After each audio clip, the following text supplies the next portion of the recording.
Travelling in style. The French Paralympic team makes the short journey from Paris to London, under the seabed and through the Channel Tunnel, on a specially adapted Eurostar train. Oui, bonjour à tous, c'est toujours votre hôtesse qui vous parle, donc nous vous rappelons que nous arrivons et surtout ne pas les boire et manger d'ailleurs. C'est génial, complètement génial dans le sens où... It's great, it's really great that a coach has been fully adapted for us, so we can enter with our wheelchairs and travel in great conditions. It's less tiring and better for our preparations. It is simply magical for us. Some 50 engineers worked on the adapted train wagons. For Eurostar, it's a perfect exercise to test these accessibility adaptations for future train models. And after an easy journey of about 2 hours, the athletes arrive in London's St Pancras station. Meanwhile, the Paralympic team from Ghana has been hard at work in Bedford, 75 kilometres north of London. The training grounds here are home to 14 Paralympic teams ahead of the start of the Games.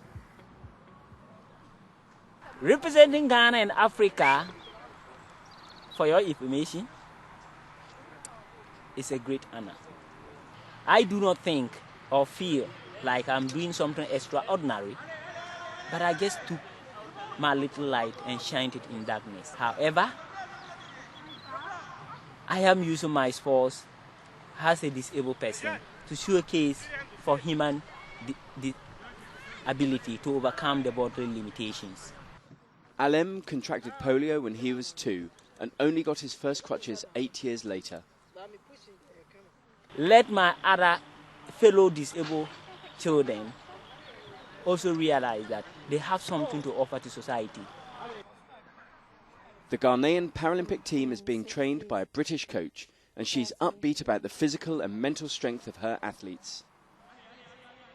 They've achieved more than I'd ever expected, and you know, in Ghana, disability is seen as a curse. I've seen people cast away in their villages, and you know, every person's got a talent, and seeing what they've got through to get to where they are now should just inspire so many other children or even adults to, you know, start taking up sport and not shy away from their disability.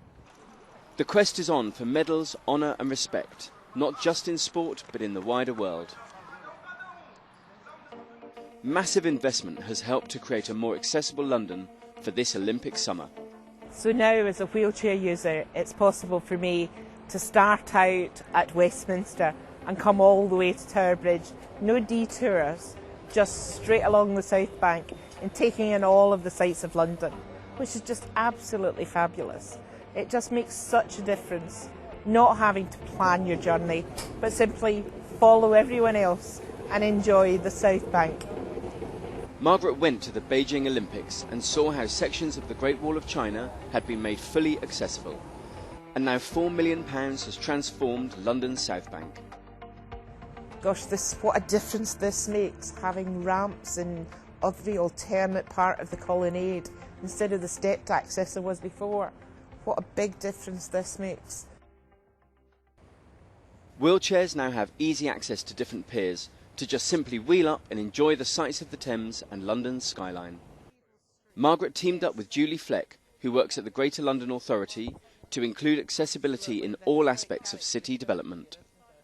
It's just so satisfying to see it now fully accessible, and not just for wheelchair users. It's fantastic seeing you sitting here with me beside this bench, but these benches are lovely as well, really comfortable with a nice armrest, so it helps a lot of older people, people with walking difficulties as well as wheelchair users. I think we have done a really good job for London. Yes, but it's particularly nice because I think this is the first time I've ever actually got to sit on the riverbank alongside someone rather than find myself always having to sit looking somewhere else. Yeah. It's really nice to have the same view.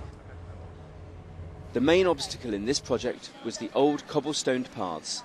It was heritage versus accessibility, but the consensus was found in flat-head cobblestones. Shakespeare's Globe Theatre readily accepted the need to change. All of the works on the South Bank have been done with an eye to legacy. This is all about improving London in the long term. This is part of London becoming and continuing to become more and more accessible. But one of the big challenges is always to ensure that it's not things that are done just for the Games, but are actually done to ensure that in years to come, this will remain accessible and will remain an inclusive area of London. But it's not just modern developments that are becoming more accessible in London. Despite the difficulties of changing centuries-old buildings, historical places like St Paul's Cathedral have also become more accessible. A sporting summer that concludes with the 2012 Paralympic Games, but a legacy that will last long into the future.